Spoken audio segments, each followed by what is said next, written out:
Bismillahirrahmanirrahim. Assalamualaikum warahmatullahi wabarakatuh. Selamat pagi anak-anak sekalian. Mudah-mudahan Bu Guru sampai saat ini kalian tetap dalam keadaan sehat walaupun kita berada di pandemi corona. Mudah-mudahan kalian tetap dilindungi oleh Allah Subhanahu wa taala, tetap sehat. Untuk itu Bu Guru himbau kepada kalian untuk tetap menjaga kesehatan, untuk tetap pakai masker kemanapun kalian pergi, kemudian selalu mencuci tangan di tempat air yang mengalir, kemudian jaga kerumunan, jangan sampai kalian itu selalu kumpul dengan teman-teman. Kalau tidak terlalu penting jangan kalian keluar rumah, tetap di rumah aja bersama keluarga. Untuk itu sekali lagi sebelum kita masuk ke pelajaran, mudah-mudahan kita tetap sehat walafiat. Kita berdoa dulu. Oke anak-anak sekalian, di tengah pandemi ini walaupun dalam keadaan seperti ini pelajaran kita tetap berjalan melalui BDR. Untuk itu khusus bahasa Indonesia kita sudah masuk ke PTS penilaian tengah semester. Untuk itu perlu Bu Guru ulangi beberapa materi yang sudah Bu Guru sampaikan, yaitu teks ulasan, teks persuasi. Karena seperti yang kita ketahui bahwa untuk materi semester genap ini di kelas 8 itu ada teks ulasan, teks persuasi, teks drama, dan teks literasi, yaitu ada fiksi dan non fiksi. Kemudian udah 2 teks yang kita kuasai, yang udah kita pelajari, itu merupakan juga sebuah materi yang sudah kita masukkan ke dalam PTS penilaian tengah semester atau mid semester, yaitu teks ulasan dan teks persuasi. Jadi sebelum Bu Guru memberikan materi berikutnya, Bu Guru ulangi sekali lagi, yaitu memberikan sebuah apresiasi bahwa teks ulasan, misalnya yang pertama adalah teks ulasan, itu merupakan sebuah teks yang berupa sebuah penilaian atau mengulas sebuah karya sastra. Seperti yang kalian ketahui semua bahwa karya itu banyak, ada dalam bentuk film, ada dalam bentuk sinetron, drama, dan seterusnya. Itu bisa kalian ulas sesuai dengan apa yang sudah Bu Guru ajarkan kemarin. Itu terutama yang perlu kalian ketahui sekali, yang perlu kalian perhatikan adalah mengenai bagaimana cara mengulasnya. Itu yang pertama itu tentang identitasnya. Yang pertama misalnya identitasnya itu mengenai judul, kemudian yang kedua mengenai pengarangnya siapa. Nah misalnya kalau dalam buku ya, yang pertama misalnya judul bukunya apa, pengarangnya siapa, kemudian tebal bukunya, halamannya atau halaman bukunya berapa jumlahnya, kemudian tahun terbitnya, cetakan, misalnya tahun terbit ini ya. Kalau misalnya buku itu kadang-kadang kalau dia laku atau sangat banyak yang menggemari, kadang-kadang dicetak ulang berapa kali. Misalnya kalau ada cetakan pertama diulang pada tahun berapa, cetakan kedua sampai seterusnya, itu silakan kalian harus ingat.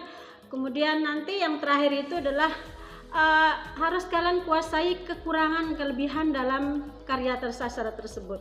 Misalnya buku yang sudah kalian baca harus kalian ulangi, harus kalian tahu bahwa apa kekurangan dan kelebihan dalam isi buku tersebut. Dan yang terakhir adalah membuat sinopsis, ringkasan cerita atau buku yang kalian baca.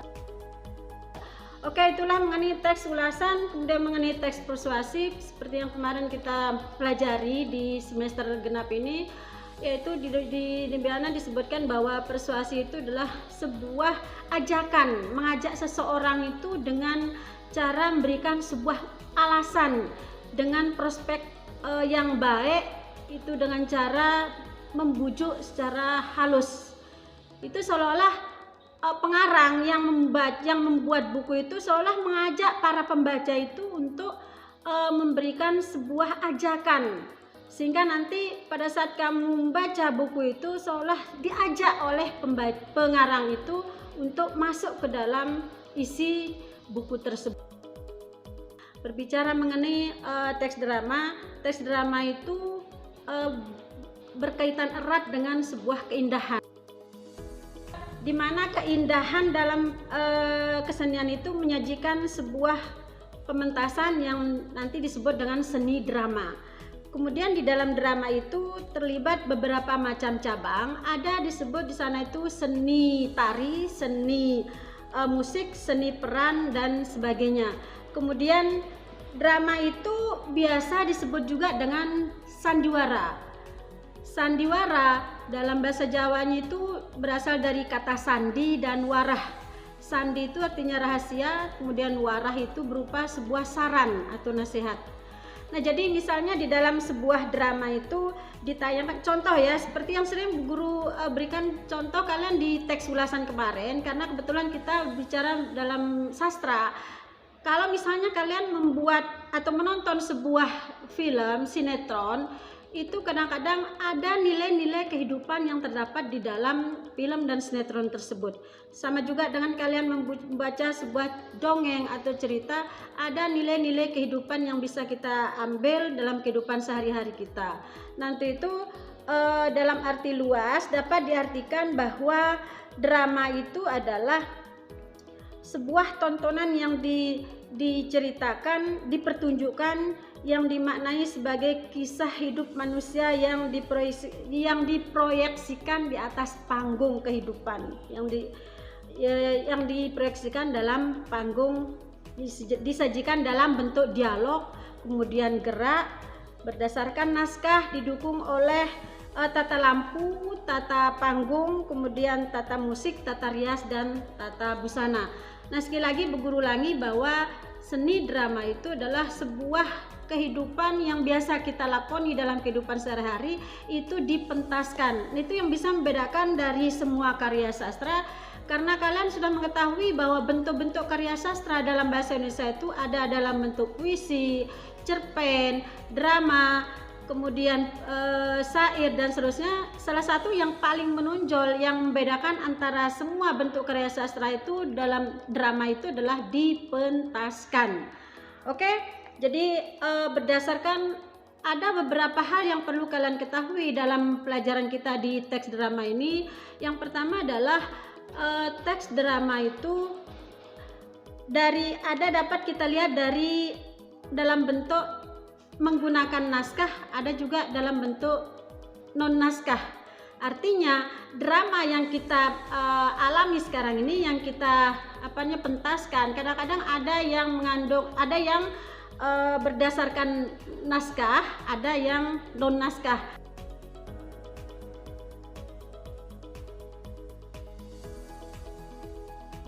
Oke, untuk drama ini sekali lagi anak-anakku semuanya, drama itu tidak selalu berdasarkan naskah. Jadi dilihat dari, tetapi kadang-kadang drama itu juga secara spontan bisa kita jadikan sebuah drama. Nanti itu berdasarkan naskah dan non naskah. Drama itu dibagi dua. Yang pertama disebut dengan drama tradisional dan drama modern. Drama tradisional itu merupakan sebuah drama yang tidak berdasarkan sebuah naskah. Jadi naskahnya drama itu dilakukan secara spontan. Kadang-kadang misalnya kita melihat di televisi itu ada yang berbentuk ketoprak atau yang sifatnya sebuah yang baju-bajunya yang mana maunya lah gitu ya.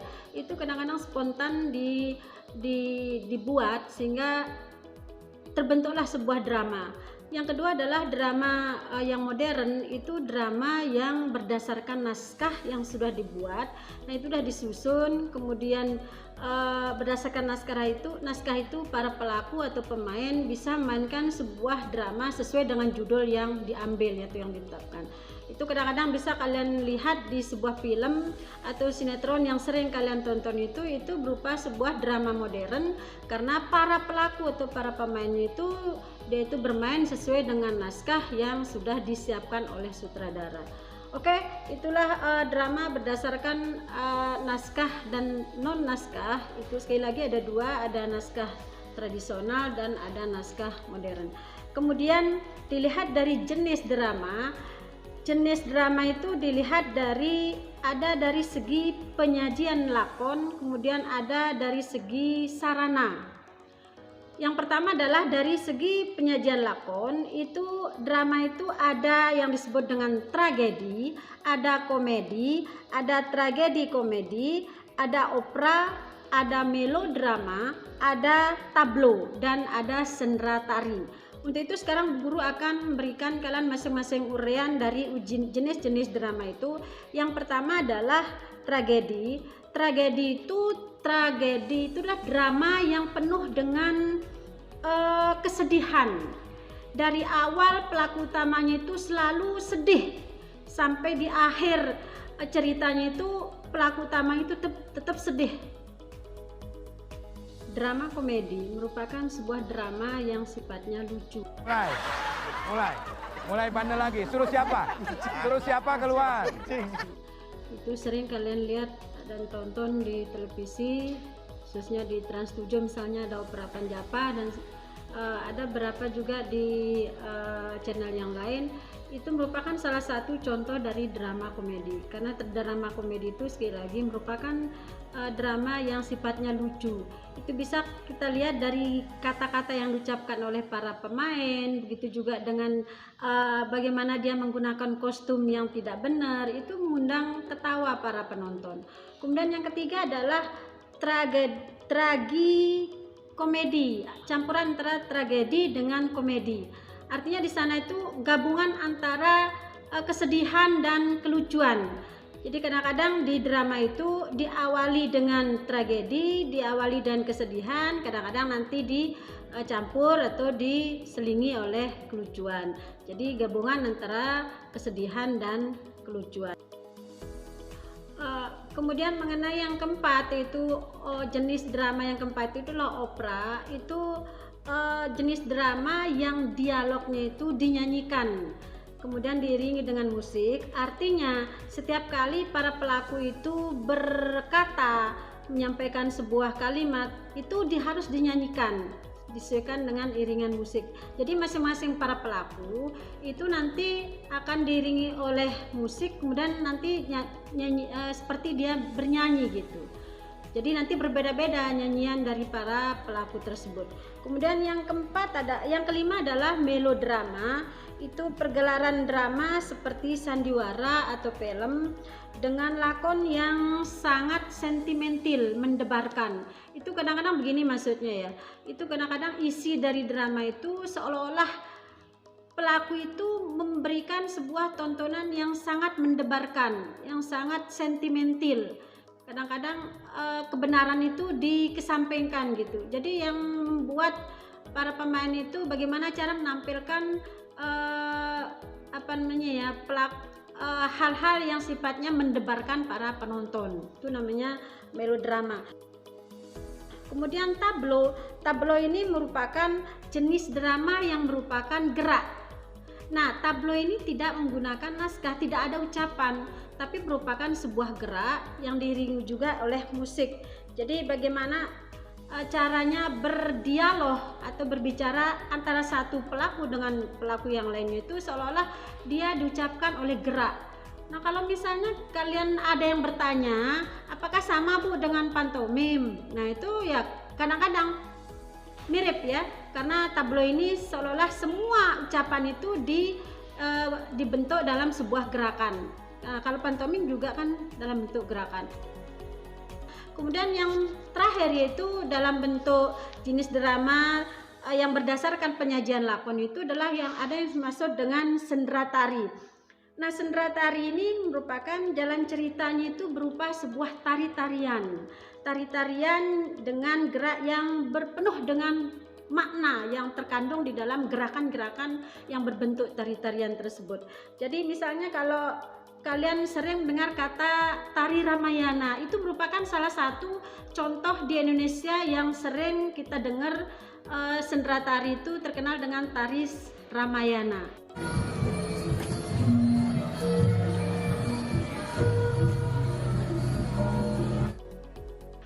Oke, kemudian yang kedua berdasarkan drama dalam bentuk sarana pementasan itu terdiri dari drama panggung, kemudian drama radio, kemudian yang ketiga drama televisi, drama film, kemudian drama wayang dan drama boneka. Yang pertama adalah sekali lagi guru akan menguraikan satu persatu. Yang pertama adalah drama panggung. Drama panggung itu drama yang dimainkan oleh para pelaku itu di atas panggung pertunjukan. Jadi drama itu didukung oleh tata panggung yang terdiri dari yang mendukung jalannya cerita. Ada juga, selain itu ada juga tata rias, tata busana para pemain, sehingga nanti di dalam ceritanya itu seolah-olah drama panggung itu lebih tertarik untuk ditonton. Kemudian yang kedua adalah drama radio. Nah, drama radio ini kalau zaman Bu Guru dulu ya, waktu Bu Guru masih SMP SMA, sering Bu Guru tonton drama radio. Ada dulu waktu itu ada cerita Saur Sepuh Arya Kamandano dulu itu. Beri nama pedang ini Naga Puspa. Karena Bu Guru tidak punya televisi, hanya punya radio, jadi di sana Bu Guru hanya bisa mendengar radio itu. Jadi tidak bisa kita lihat, tidak bisa kita raba, tapi hanya bisa mendengar cerita itu. Nah, jadi karena hanya bisa kita dengar, jadi para ini dibutuhkan naskah yang akan dibacakan oleh yang membaca, yang disebut dengan narator. Jadi ini yang ditonjolkan di dalam drama radio itu, karena kita hanya mendengar. Jadi disinilah pentingnya narator dalam drama tersebut. Kemudian yang ketiga adalah drama televisi. Nah, ini Bu Guru udah percaya kalian itu sering nonton televisi. Itu apalagi sekarang ini ada sebuah sinetron yang melegenda, itu Ikatan Cinta. Rena kenapa nih? Serena itu ada ekskul renang. Kamu tahu sendiri kan, dia kan ada trauma. Dan masalahnya minggu depan itu judulnya ya di televisi itu dari ABG sampai emak-emak itu udah sangat keasikan nonton sinetron ini. Ini sama dengan drama televisi karena cerita itu langsung kalian lihat di televisi. Bisa kalian lihat, bisa kalian dengar lewat televisi. Bisa kalian nonton film, itu juga merupakan salah satu bentuk dari drama televisi. Kemudian drama film. Nah, kalau dalam drama film itu tidak jauh beda dengan drama televisi. Kalau dalam drama film itu bedanya itu dengan drama televisi adalah kalau dalam film itu ditonton lewat bioskop. Tapi kalau dalam drama TV itu ditonton lewat televisi. Kemudian yang kelima adalah drama wayang. Itu sering kalian lihat di televisi, misalnya drama yang berbentuk wayang. Itu terkenal dengan sampai sekarang ini melegenda sekali di sastra Indonesia. Itu ada cerita drama wayang, itulah Ramayana dan Mahabharata. Dan yang terakhir adalah drama boneka. Itu bisa kita lihat di animasi itu ya, si Upin Ipin, kemudian ada sifatnya boneka-boneka yang dibawa oleh manusia di belakang. Nah, itu kayaknya dia itu melakoni cerita-cerita yang sering kita lakoni sebagai seorang manusia, tapi nanti dalam bentuk boneka. Oke, ini merupakan sebuah materi untuk teks drama, sehingga nanti mudah-mudahan kalian bisa cepat mengerti apa yang sudah Bu Guru sampaikan. Setidaknya nanti ada cara yang bisa kalian kerjakan. Misalnya ada tugas dari Bu Guru, bisa kalian langsung kerjakan karena sudah mengerti dengan apa yang sudah kalian dengar dari Bu Guru. Di samping juga nanti bisa kalian pelajari lewat buku paket yang kalian pinjam di perpustakaan, kemudian LKS yang sudah kalian punya. Insya Allah nanti kalian akan bisa menjawab pertanyaan dari Bu Guru. Insya Allah sekali lagi supaya kita tetap sehat. Sekali lagi anak-anakku sekalian, sebelum Bu Guru akhiri pelajaran kita kali ini, nanti insya Allah juga kalau kita atau kalian sendiri misalnya mempunyai ada peningkatan dengan apa yang sudah Bu Guru kerjakan ini, insya Allah akan tetap Bu Guru buat dalam bentuk video. Untuk itu sekali lagi Bu Guru harap kalian tetap menjaga kesehatan, tetap apa yang sudah Bu Guru sarankan tadi, kemanapun kalian pergi harus tetap menggunakan masker. Tetapi kalau misalnya kalian tidak harus penting keluar rumah, lebih baik kalian diam di rumah, tidak boleh kumpul-kumpul. Untuk itu sekali lagi di tengah pandemi corona ini kita tetap dekatkan diri kepada Allah Subhanahu wa taala, tetap mengaji, tetap sholat, insya Allah kita akan sehat walafiat. Nah, sekali lagi terakhir Bu Guru memberikan kalian sebuah nasihat, yaitu apa yang sudah Bu Guru berikan materi ini, sekali lagi mudah-mudahan nanti cepat kalian mengerti, dan selain kalian baca di buku juga bisa kalian lihat di internet dan sebagainya. Oke, kurang lebihnya Bu Guru minta maaf. Wabillahi taufiq wal hidayah. Assalamualaikum warahmatullahi wabarakatuh.